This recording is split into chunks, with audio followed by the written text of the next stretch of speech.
A paz do Senhor Jesus esteja convosco.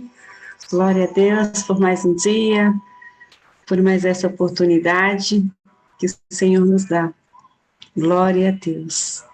Estamos no propósito de blindar as nossas emoções. No nosso encontro anterior, nós nos enchemos do amor.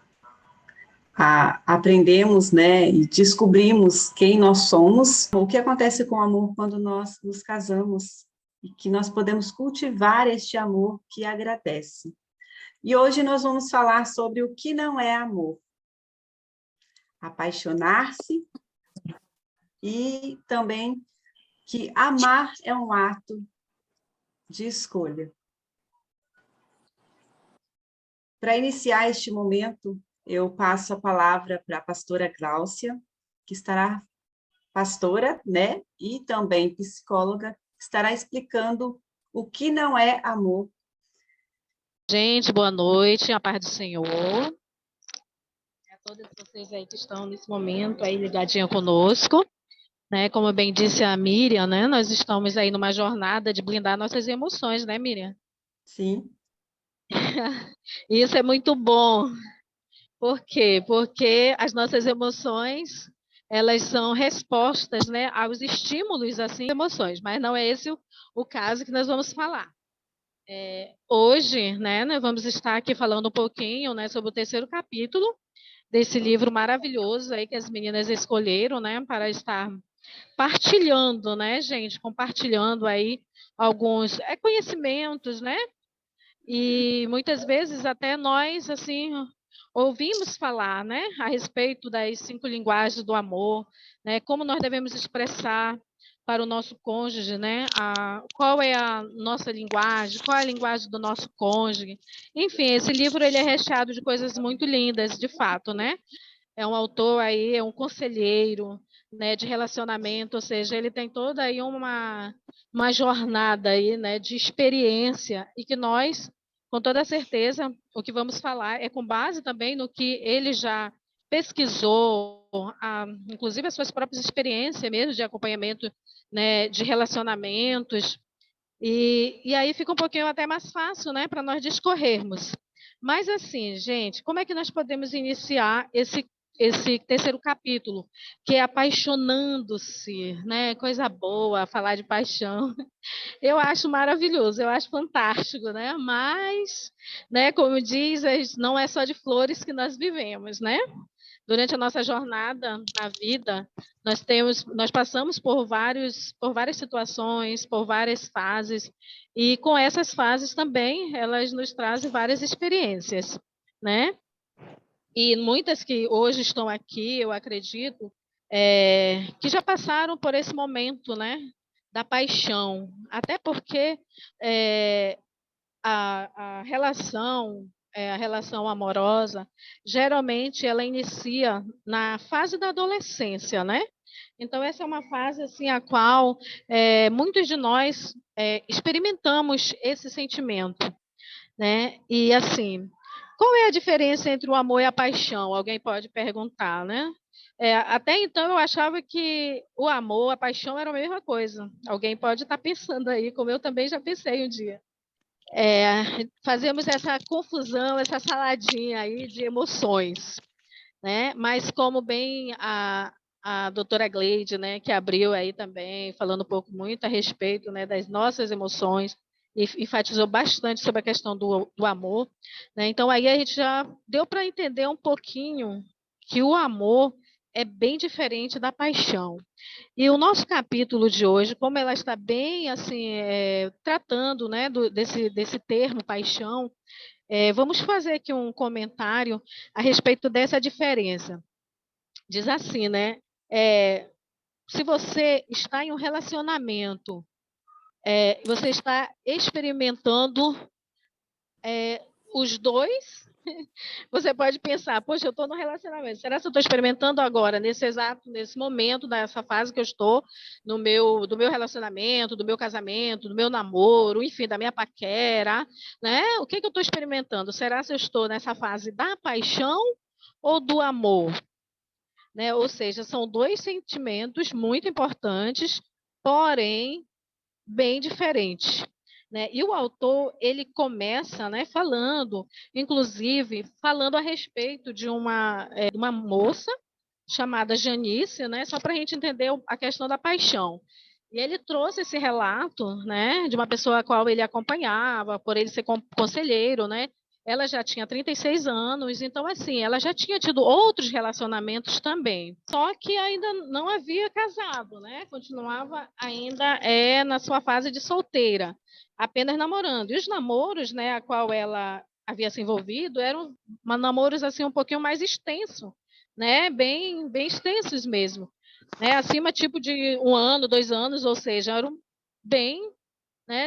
Ela já tinha uma caminhada aí de relacionamento, vamos dizer assim.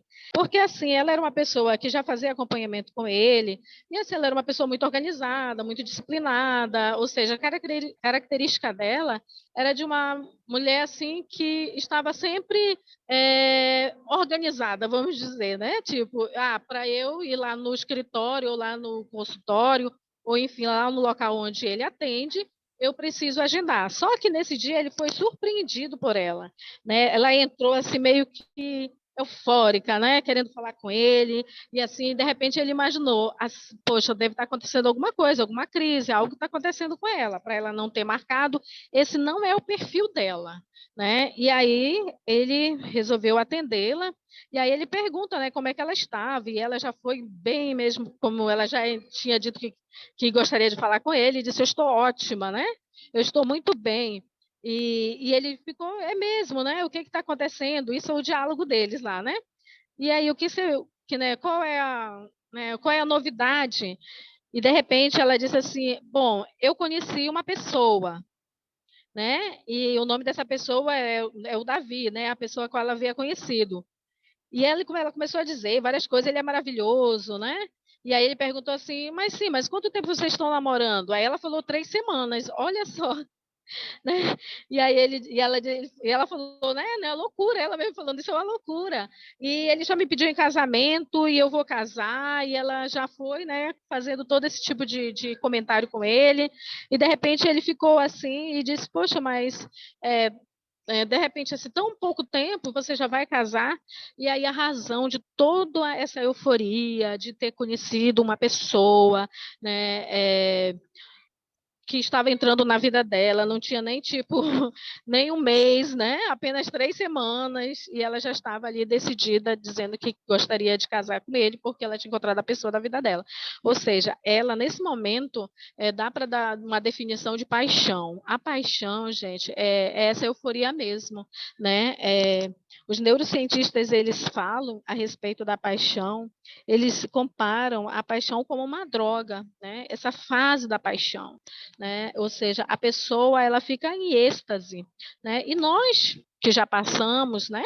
Já vivenciamos, experienciamos também essa fase da paixão, nós bem sabemos disso, né?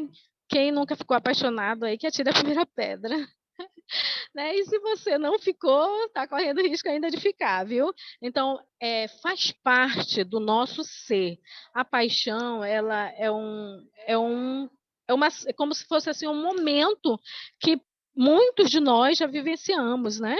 E a Janice, né, como o autor falou, ela estava nessa fase, ela estava vivendo nesse momento. Por isso que ela já estava ali decidida, dizendo que ia casar, que era o homem da vida dela, ou seja, não levou em conta, né, por exemplo, que essa pessoa a qual ela havia conhecido, que já havia pedido ela em casamento, por exemplo, já tinha vindo de um segundo relacionamento, já tinha 3 filhos. O ano que ele que ele passou anterior, ele já tinha mudado de emprego umas 3 vezes. Ou seja, imagine, gente, olha, né? Meu Deus, a gente fica imaginando, né? Quando a gente está com nossos olhos abertos, porque enquanto eles estão ali fechadinhos, porque é a fase da paixão, ninguém consegue enxergar nenhum defeito no outro. Essa é uma grande verdade, né? Nós apenas procuramos ver somente as qualidades daquela pessoa. Nós não pesamos, né? Por exemplo, uma situação como essa do David, né? De repente ela poderia ter pelo menos ponderado, né? Vamos ponderar aqui um pouquinho e saber do qual é a responsabilidade a qual ela estaria passando a assumir agora. né? Então, gente, com essa definição do autor, aliás, esse exemplo, né, que ele deu sobre a questão da paixão, ele está falando nada mais, nada menos que a paixão, ela tem esse poder, né, vamos dizer assim, de nos colocar nas nuvens, de nos tirar um pouquinho da nossa realidade, e nós vivemos mais, assim, vamos começamos a pensar, né? Mas vamos fantasiar, na verdade. Sai um pouquinho da realidade, vai um pouco mais para a fantasia, né? Então, aquilo que eu idealizo, né? Eu imagino que aquela pessoa é meu príncipe encantado. Eu penso que eu não vou ter mais nem ninguém. Ele é o único. Vai ser o eterno. Né? Então, a gente começa a fazer N imaginações, sabe? Ah, vai ser o pai dos meus filhos. E assim, a gente não tem ideia, né? E não me interessa se ele não trabalha. Até muitas pessoas nessa fase da paixão, elas até ficam como a Janice ficou. Não, não me importa, não, se já foi casado, se ele tem filho, se ele não tem um trabalho fixo, enfim, ela estava vendo o lado bom dele, ela não estava olhando aquele lado mais, vamos dizer, a bagagem, né, que ele estava trazendo para aquela relação. E aí, gente, falando um pouquinho sobre também, né, essa sensação, que, como eu falei, ela é comparada como uma droga, né, e que ela também tem um prazo de validade. Tá? O bom para nós, a boa notícia é que ela tem um prazo de validade, né? Segundo o autor, né, ele coloca aí, inclusive eu acredito que foi uma psicóloga, né, que falou também a respeito disso, e aí ela fala, né, que o prazo é de 2 anos, né? Mas já também outras pessoas, outros autores aí que estudam, né? A ciência estuda, esse comportamento é tão importante, né? Vamos dizer, essa sensação, essa fase, elas são tão importantes para nós entender, né, a relação. Então, estudou-se, né, que ela também, outros autores já falam assim que tem um prazo assim, até de 6 meses, entendeu? Outros estende até 3 anos, né? Ou seja, imagina você ficar durante essa fase toda nessa êxtase, né? Só enxergando o lado bom e muitas vezes até se sacrificando, né? Fazendo de tudo para que aquela relação venha a ser, né, uma relação duradoura. Só que essa relação ela não está baseado numa realidade. E aí, quando passa essa fase, vamos supor que de 6 meses, né? Vamos colocar a média. Quando passa essa fase, aí a pessoa vai começar a ver a realidade, né? O autor, inclusive, né, o Gary Chapman fala a respeito também disso.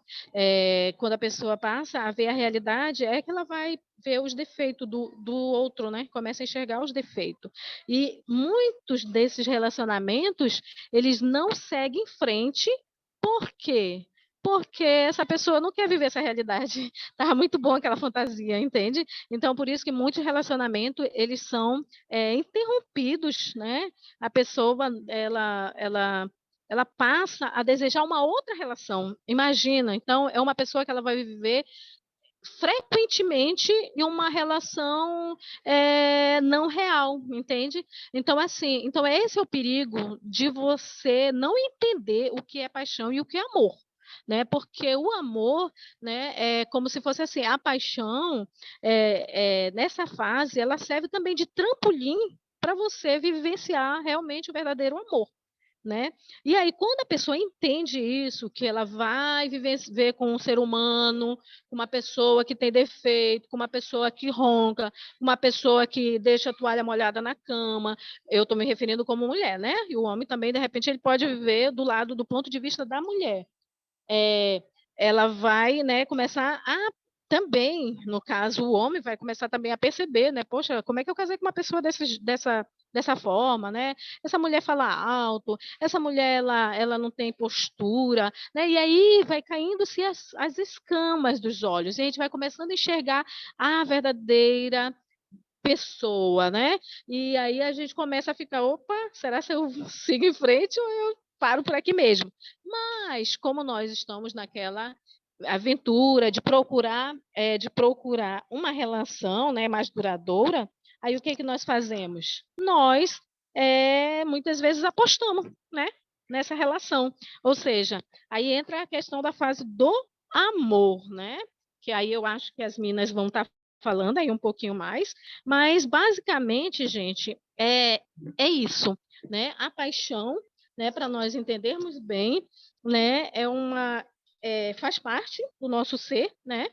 Faz parte da nossa vida, né? Muitas vezes ela te encontra, e quando você pensa que não, você realmente está envolvido, está apaixonada, né? E aí você vai vivenciar, né, toda esses comportamentos, né, que nós falamos, a exemplo da Janice, entende? Então eu acho que é um pouquinho por aí. E as meninas aí, as próximas, né, vão falar aí um pouquinho sobre a questão agora do que é o amor. Glória a Deus! Então, agora vocês já entenderam o que não é o amor. Apaixonar-se não é amar. A irmã Betânia vai dar continuidade falando que sobre amar é um ato de escolha. Irmã Betânia. A paz do Senhor, amadas irmãs, Oh, querida paz. a paz. Paz. Eu vou falar um bocadinho de alguns pontos do capítulo 10. Amar é um ato de escolha. Acredito que todas nós nessa reunião somos cristãs e para falar do amor não tem como nós não falarmos do amor de Deus. E uma das características que nos qualifica como cristãs é o amor. O amor é uma escolha, é uma decisão, não é um sentimento. Como falaremos a linguagem do amor um do outro quando os nossos corações estão cheios de mágoa, raiva e ressentimento por fracassos anteriores? É impossível. E nós temos aqui uma palavra que nos diz em Mateus 22, 30, que ele diz: ame o seu próximo como a si mesmo.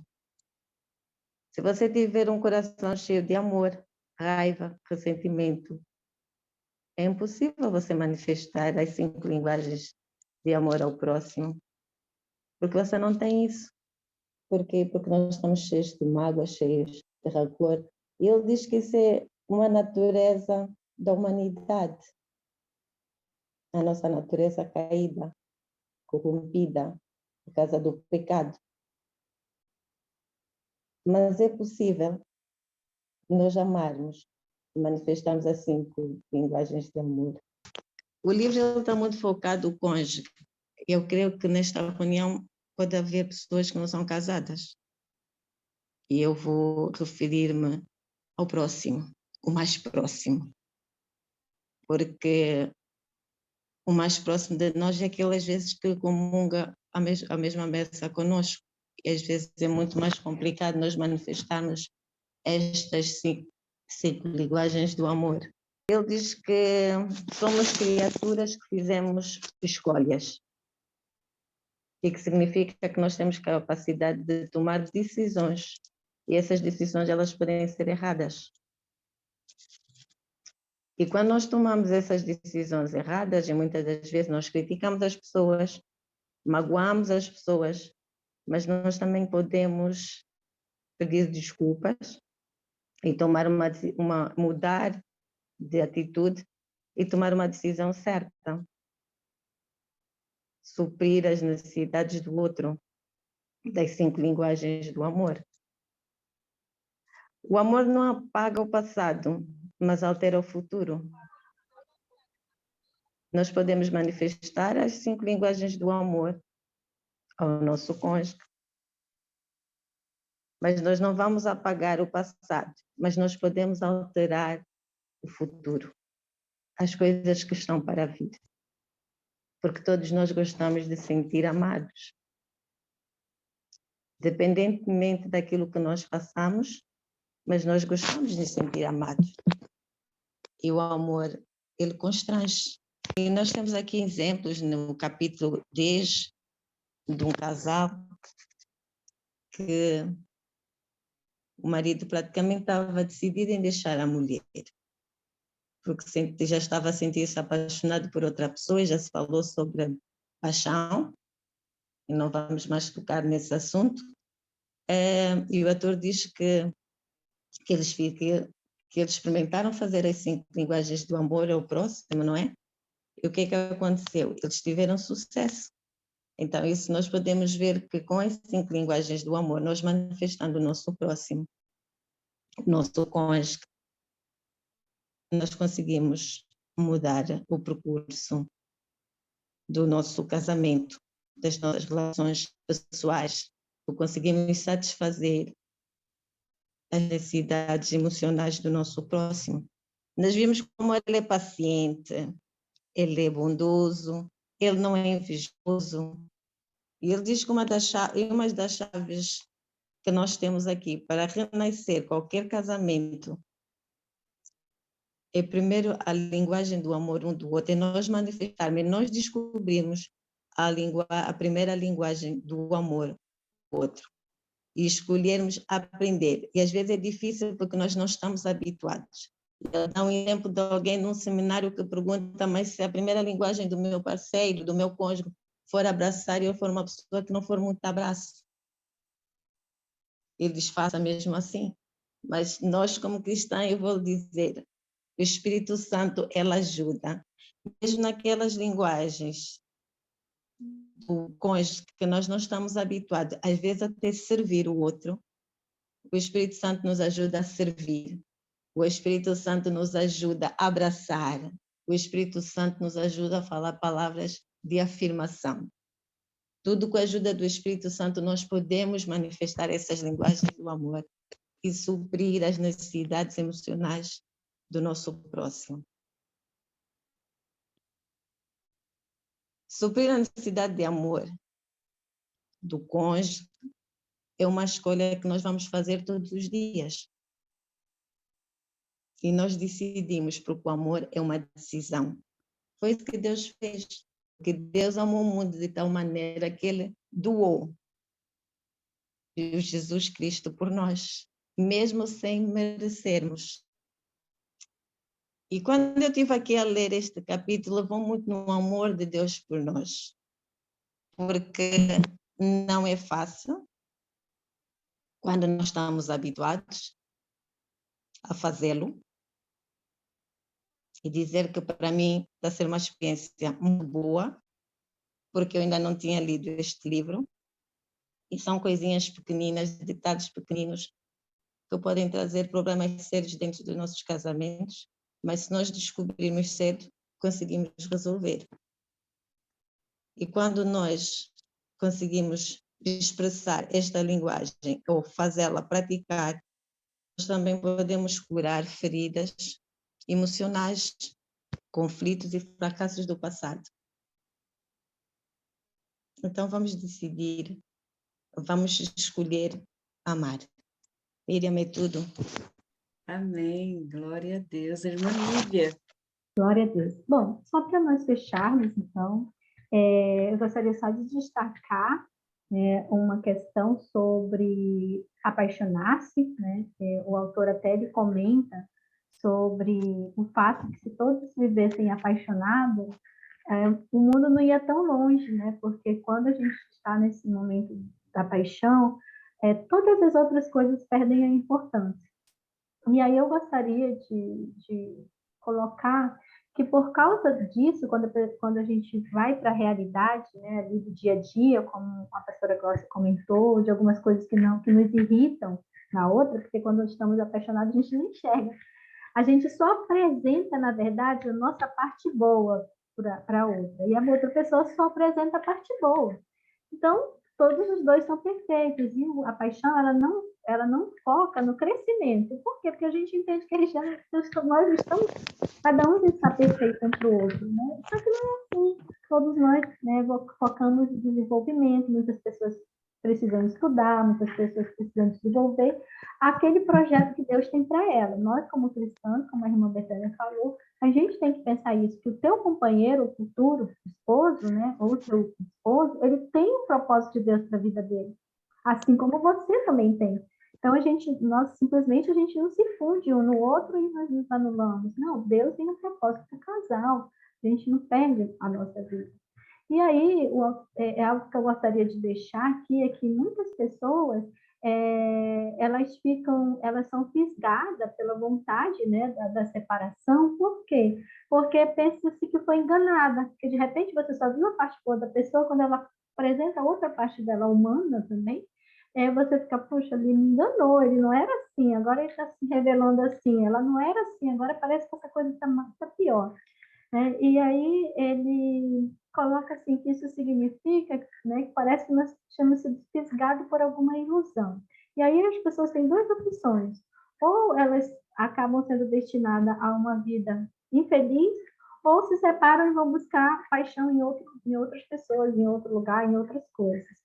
E aí o autor coloca que na geração anterior dos nossos pais, elas acabavam escolhendo manter o casamento, mas viviam uma vida, ele usa uma palavra aqui bastante pesada, que é uma vida miserável. E a nossa geração, cada vez mais, ela tem optado pela separação. Só que aí, o que ele vem? Ele traz um dado que eu achei importante frisar, que, pelo menos esses são dados dos Estados Unidos, atualmente, 40% dos primeiros casamentos nos Estados Unidos, eles terminam em divórcio, 40%. Do segundo casamento, já aumenta para 60% do segundo casamento e termina em divórcio. E quando as pessoas chegam no terceiro casamento, mais de 70%, né, chega a 75% termina em divórcio. Então, como a cultura global falou, americana, nós, como pessoas cristãs, nós precisamos entender que não é separar e buscar outras paixões que estão resolvendo os problemas. Às vezes, o problema está dentro de você. E uma questão que eu gostaria de deixar, né, como amor é uma